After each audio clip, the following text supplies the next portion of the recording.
Il Cittadella, dopo un mese senza vittorie, torna a conquistare i 3 punti contro il Crotone. I padovani trovano il gol dell'1-0 già al 17esimo, quando Sturba approfitta al meglio di un tocco del suo compagno Ghirardello per battere Cesaretti. La squadra di Glerian continua a giocare bene anche sopra di un gol, ma Cesaretti al 25esimo nega il gol a Scarpa. Il portiere del Crotone è protagonista anche in apertura di ripresa, quando ferma con un'uscita tempestiva il contropiede padovano portato da Cordone. La partita del Cittadella si complica però al 25esimo, quando Mazzoleni viene espulso per doppia ammonizione. È il momento di Capecchi, che salva la sua porta al 30esimo su una delle poche incursioni pericolose del Crotone. Una parata provvidenziale, perché il Cittadella subito dopo trova il raddoppio grazie a Scarpa. È colpo grosso anche quello del Cittadella, che è riuscito a bloccare la marcia del Crotone, una delle squadre più in forma del campionato. Un netto 2-0 che dimostra i progressi compiuti dalla formazione di Glerian nell'ultimo periodo. Vediamo il servizio di Stefano Edel. Il Cittadella torna alla vittoria dopo 2 pareggi e 2 sconfitte e ferma all'Euganeo la marcia del Crotone, che stava attraversando un buon momento. Vittoria meritata quella dei veneti, non solo perché ottenuta giocando metà ripresa in 10 contro 11 a causa dell'espulsione di Mazzoleni per doppia ammonizione, ma soprattutto per il modo in cui è stata gestita la partita una volta passati in vantaggio. Al contrario, l'11 di Papadopoulo ha lasciato a desiderare in zona gol, sprecando dopo l'intervallo alcune buone occasioni per pareggiare, ed alla fine è stato punito. Risultato sbloccato dopo 17 minuti, azione aerea Scarpa Ghirardello con assist per Sturba, che si lancia a rete e batte Cesaretti in uscita. Un Cesaretti protagonista in negativo per i continui battibecchi con gli avversari, Rimondini e Sturba in particolare. Al 38esimo De Florio cade in area a contatto con Cinetto, ma per l'arbitro Bonfrisco è simulazione. Nella ripresa il Crotone spinge, ma fallisce un paio di buone occasioni, prima con Ambrosi al 4° e poi con De Florio al 22esimo.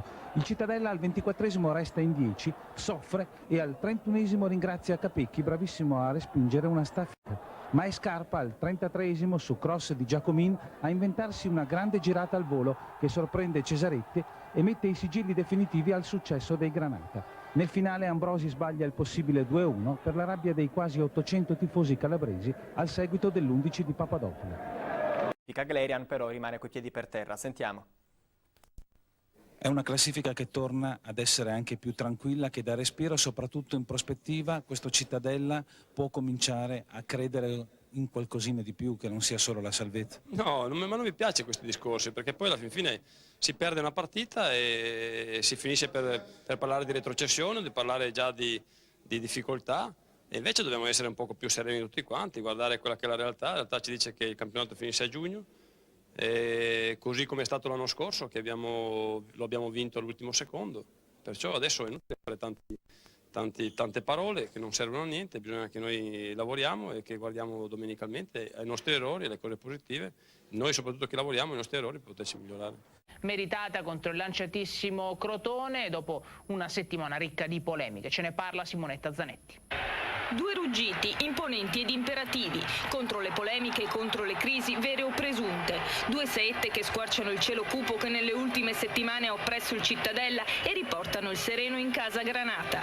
Vittima predestinata della squadra di Glerian, l'aitante Crotone, rivelazione del campionato, che ieri all'Euganeo ha lasciato tutta la sua baldanza, abbandonata sotto i colpi dell'orgoglio Granata, rispolverato dopo la disfatta di Cagliari e di pareggi casalinghi, potenziali vittorie soffocate da impietose rimonte.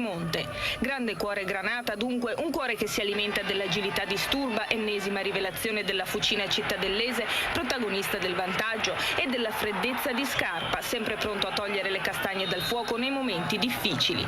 Suo il sigillo decisivo dopo un secondo tempo combattuto quasi tutto in inferiorità numerica. Ma la lezione inflitta ai rossoblù ha anche il volto di Rimondini, grande armatore dei Granata, che ora galleggiano a 4 punti dalla zona calda e affilano le armi in vista dell'incontro di domenica prossima con il fanalino di coda Ravenna. All'orizzonte la possibilità di allungare ulteriormente e prendere una nuova corroborante boccata d'ossigeno.